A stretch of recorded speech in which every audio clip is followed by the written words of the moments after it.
Okay, for the part 2 para sa iwasan natin this ghost month, no? So magbukas ng bagong negosyo, iwasan daw natin 'yon. May chance daw kasi na hindi maging okay ang business natin. Pwede rin kasi ito nangangahulugan ng tawag dito, hindi mas papasok ng maayos, no, yung luck para sa atin during ghost month kasi yun ang paniniwala, and I also believe in that, no. Ako kahit nagre-reading ako, naniniwala ako na medyo hindi rin maganda talaga ang pasok ng ghost month, no. Ano pa, kung may chance daw na hindi maging okay ang business, kung ito ay bubuksan ng ghost month, magpa-feng shui na lang din kayo, magpa-feng shui reading kayo, and pwede rin numerology, no? So, wag magsuot ng black or white na color na damit. So, this month, no? And, lapitin daw kasi ng hungry ghost or possible kasi na magdala ng kamalasan kapag ka nagsuot ka nito this month. So, pwede kayong mag-ask din sa akin for feng shui reading para sa lucky colors, no? And also, mga dapat nyo pang iwasan ng pag-uwi ng late sa gabi, gumamit ng mga protection amulet, anti-negative energy bracelet, pwedeng isabit sa bag, bilhin to sa bilhin to sa akin. Also, you can book for a reading and a sigil making para sa manifestations ng kagustuhan ninyo and protection ninyo.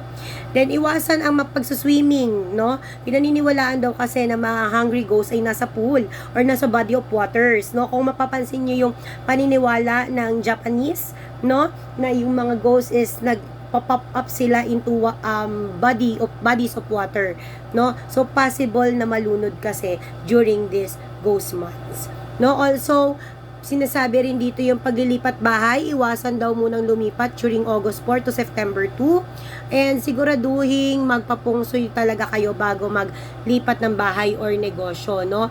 So, iwasan ang pag-sign ng contract this month also, and malaki ang chance na magka-problema at hindi maging okay ang mga deals this month. Magpa-consult na lang din kayo talaga sa akin, ano? So, also, pwede rin mag-alay ng dasal. So, ito yung gagawin ko dun sa mga magpapabook ng 888 reading. So, I will give them for 1 month from mamayang gabi until September 2 is mag-aalay ako ng dasal, ng candles, and ng incense. Pinakita ko na kanina dun sa video kung ano incense yung ginagamit ko para dun sa mga hungry ghosts, no? So, it will drive them away, and at the same time, it will give you luck, no? So, gawing maliwanag ang buong bahay, no? Also, magpa-cleansing, no, kung may negativity na nararamdaman, maglinis, mag-declutter, no, sa bahay. Mga dapat din ang gawin during the ghost month. So, alayan ng pagkain ng mga hungry ghosts, no? So, pwede ka mag-alay ng matatamis, no?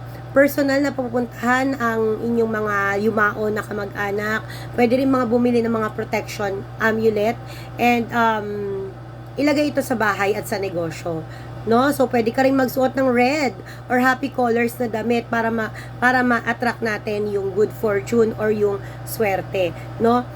Muli, ang ghost month ay hindi dapat katakutan, no? Ito ay paalala na wag nating kalimutan ang mga namatay nating mahal sa buhay, no? O mga kamag-anak, at alayan natin sila ng dasal, incense, pagkain, and para naman sa ating better fortune is do a feng shui reading, do a reading, and also this kind of reading for ritual, no, para din maging maayos yung ating career and finances and business. So, para po sa iba pang katanungan, ang aking in-depth ghost reading or yung pagbasa sa mga tao na namayapa na isino-offer ko lang siya during Tuesday and Friday of this month. Pero the next month is hindi ko na siya ino-offer. This is a limited time offer. So, this month ko lang po siya i-offer. Okay? Once a year lang po.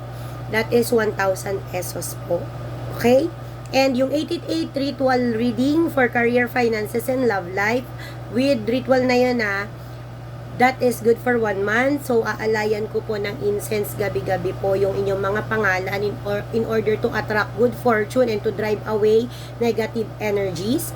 Para naman sa mga gusto ng bracelets, amulets, or mga lucky charms, it is in a pre-order basis. It is done by a Lalamove or shipping tayo. Maraming salamat. So, available ako mag-read this week. Okay? Thank you. Ciao!